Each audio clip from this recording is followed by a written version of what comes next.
విరామం తరువాత. సరే సార్, మేము వెళ్తాం. మీరు ఇంటికి జాగ్రత్తగా వెళ్ళండి. రారా బాబు, ఒక్క నిమిషం. చెప్పండి సార్. ఇంత పెద్ద సహాయం చేసి ఇంత సింపుల్ గా బయలుదేరతామని అంటున్నావు బాబు. శత్రువుకైనా సహాయం చేసే గుణం నా కొడుకు గోపికి మాత్రమే ఉందనుకున్నాను, కానీ అలాంటి గుణం నీకు కూడా ఉందని నిరూపించుకున్నావు బాబు. సార్, మీ అబ్బాయి గురించి మేము విన్నాం. వారికంటే వీడు కూడా ఏ విషయంలో తక్కువ కాదు సార్. వీడు ఎలాంటి వాడు మీకు తెలుసు సార్. వీడు ఊరుకోరా సార్. కళ్ళ ముందు ఎవరైనా సమస్యలో చిక్కుకుంటే సహాయపడటం మానవ ధర్మం సార్. నా కళ్ళ ముందు నేను కావాలని కోరుకునే రాణి నాన్నగారైన మీరు ప్రాబ్లంలో చిక్కుకొని ఉంటే ఎలా పట్టించుకోకుండా ఉండగలను సార్. అందులో మీరు చిక్కుకున్న సమస్య వల్ల రాణికి కదా కష్టం రాబోతుంది. అలాంటప్పుడు నేను ఎలా ఊరుకుంటాను? నా ప్రాణం అడ్డుపెట్టైనా రాణిని రక్షించుకోవటం నా ధర్మం సార్. అందుకే 1,00,000 రూపాయలు తెచ్చి మిమ్మల్ని విడిపించాను. అదేమంత గొప్ప విషయం కాదు సార్. మీరు ఇంక దాని గురించి ఆలోచించకండి. వస్తాను సార్. గొప్ప విషయం కాదని నువ్వు అడగానే సరిపోతుందా బాబు? నువ్వు నన్ను మాత్రమే కాదు, నా ప్రాణం, నా కుటుంబ గౌరవ మర్యాదలు, పరువు ప్రతిష్టలు కాపాడావు. ఇంత మంచి మనసున్న నువ్వు చెడ్డవాడివి ఎలా అవుతావు బాబు? ఎప్పుడూ తాగి తందనాలాడే నన్నే నా కొడుకు ఏ రోజు నన్ను చెడ్డవాడు అని అనలేదు. ఎందుకంటే నా గుణం వాడికి బాగా తెలుసు కాబట్టి. అలాగే నీ మంచితనం గురించి వాడికి అర్థమయ్యేలా చెబితే అర్థం చేసుకుంటాడయ్యా.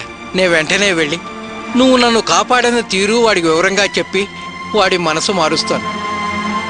అది నువ్వు నాకు చేసిన సహాయానికి కృతజ్ఞత. దయచేసి కాదనకు బాబు. సార్, దయచేసి ఆ పని మాత్రం చేయకండి. ఇక్కడ జరిగిన విషయం వారికి చెప్పకండి. ఎందుకు బాబు అలా అంటున్నావు? ఎందుకంటే వారి మనసులో నా మీద చాలా తప్పుడు అభిప్రాయం ఉంది. నేనొక దుర్మార్గుణ్ణని అనుకుంటున్నారు. ఆయనకి ఎవరు మంచిగా చెప్పినా వారు ఇంకా నన్ను తప్పుగా ఊహిస్తారు. నేనేదో మంచి మార్కులు సంపాదించడానికే ఇలా ప్లాన్ చేశానని అనుకుంటారు. అందుకే వద్దంటున్నాను. నా రాణి ఎక్కడున్నా సుఖంగా సంతోషంగా ఉండాలి. నేను కోరుకునేది అదే. నన్ను వారు అర్థం చేసుకోకపోయినా పర్వాలేదు. మీరు అర్థం చేసుకున్నారుగా, చాలు. వస్తాను సార్.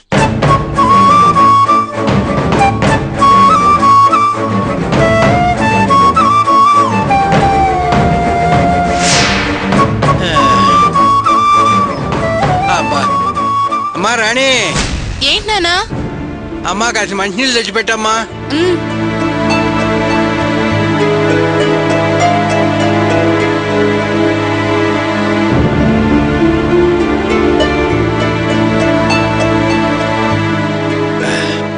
అమ్మా రాణి. ఏంటి నాన్నా? నీకు ఆ ఆకాశం అంటే చాలా ఇష్టమా తల్లి? చెప్పమ్మా. ఏంటమ్మా అది అది ఏవయ్యా, ఎక్కడికి వెళ్ళావు? పొద్దునుంచి నీకోసమే చూస్తున్నాను. నీకేదో 2-3 పనులు చెబుదాం అనుకున్నాను. నువ్వు కనపడలేదు, మర్చిపోయాను. మర్చిపోయావా? పేడా వదిలిపోయింది. అయినా నువ్వు మర్చిపోయి నా మీద అరుస్తావేంటే? నేను ఈ వయసులో కూడా నాలా బాధలు పడి ఓ పెద్ద ప్రాబ్లం ని పరిష్కారం చేసుకొస్తుంటే మధ్యలో నీ అరుపులేంటి? ఓ అబ్బో, నీదే పెద్ద సమస్య, దానికో పరిష్కారం. ఏంటయ్యా నీ సమస్య? మందు బుడికి డబ్బులు లేవు, అంతేగా? దానికోసం ఆడముందు ఇడి ముందు చేతులు చాపడం, ఎవడో ఒక నెత్తి మీద చేతులు పెట్టడం, అదేగా నీ పరిష్కారం? ఏమే, మంచినీళ్ళు తెచ్చిచ్చావుగా, ఎందుకు ఆయన మొహం చూస్తూ నిలబడ్డా? ఆయన ముఖం మీద ఏమైనా కోతలు ఆడుతున్నాయా? చిన్నప్పటి నుంచి చూస్తున్న మొహమేగా, వెళ్ళి పని చూసుకో. అమ్మా, ఏంటి అరుస్తున్నావు? కనీసం రేపు ఒక్కరోజైనా గొడవ పడకుండా ఉండండి. ఎందుకంటే రేపు మన రాణిని చూసుకోవడానికి పెళ్లి కొడుకు వాళ్ళు వస్తున్నారు.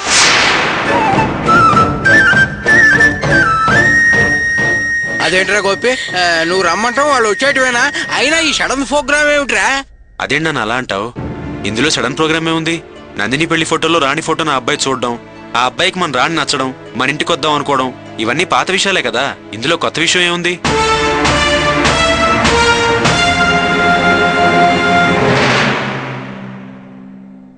రేపు సంప్రదాయం ప్రకారం వాళ్ళు మన ఇంటికి వస్తున్నారు.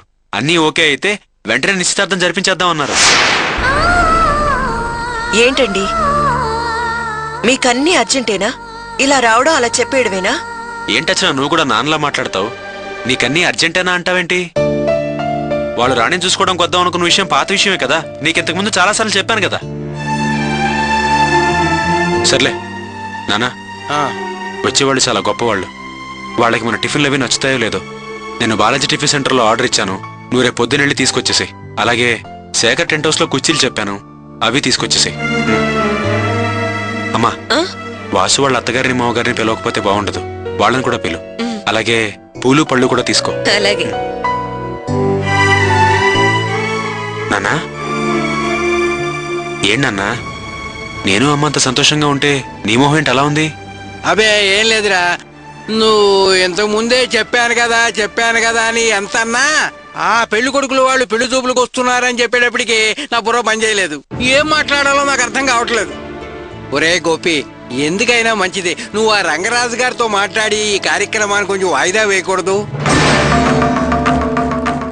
తర్వాత మనం కొంచెం రిలాక్స్ గా మాట్లాడుకుని చక్కగా నీట్ గా అరేంజ్ చేద్దాంరా. ఏమయ్యో, నువ్వు కాస్త నోరు మూసుకుంటావా? ఇప్పుడేదో శ్రమ పడిపోతున్నట్టు వాయిదా వెయ్యాలంట. వాయిదా వేస్తే 1,00,000 2,00,000 నువ్వు చదువుతావా? వచ్చిన సంబంధం వాయిదా వేయినా అంటూ దీర్ఘాలు తీస్తున్నావు. ఇంత మంచి సంబంధం నీ జన్మకు తేగలవా? కాసేపు నువ్వు స్పీకర్ ఆపుతావా? నీకు అంతవరకే తెలుసు. అయినా లక్షల గురించి ఆలోచించడం తప్ప నీ బుర్రకు ఇంకో ఆలోచన రాదా ఏంటి? చూడు, మనసుకు తృప్తినిస్తే లక్షలతో పని లేదే. రాణికి మంచి జీవితం ఇవ్వాలి కదా, అందుకే ముందు మనం మాట్లాడుకుని తర్వాత ఒక నిర్ణయానికి వద్దాము అంటున్నాను. ఇప్పుడు గోపి చూసింది కూడా మంచి సంబంధమే. అంతకంటే గొప్ప సంబంధం నీ జన్మలో తేగలవా? నాన్నా, అసలేంటి నీ ప్రాబ్లం? నువ్వెందుకు ఇలా మాట్లాడుతున్నావు నాకేం అర్థం కావట్లేదు. అది కాదురా గోపి, ఏమిటో నా మనసు పరి విధాలుగా ఆలోచిస్తుంది, స్థిమితంగా ఉండలేదు. అందుకే ముందుగా మనం మాట్లాడుకుని ఓ స్థిరమైన నిర్ణయానికి వద్దాము అని. ఏం అవసరం లేదు. నిర్ణయం కరెక్ట్ గా ఉంటే అన్ని స్థిమితంగానే ఉంటాయి. ఇప్పుడు మనం వాళ్ళని పెళ్లి చూపులకి రావద్దు, నిశ్చితార్థం క్యాన్సిల్ అంటే మనల్నే పిచ్చోళ్ళు అనుకుంటారు.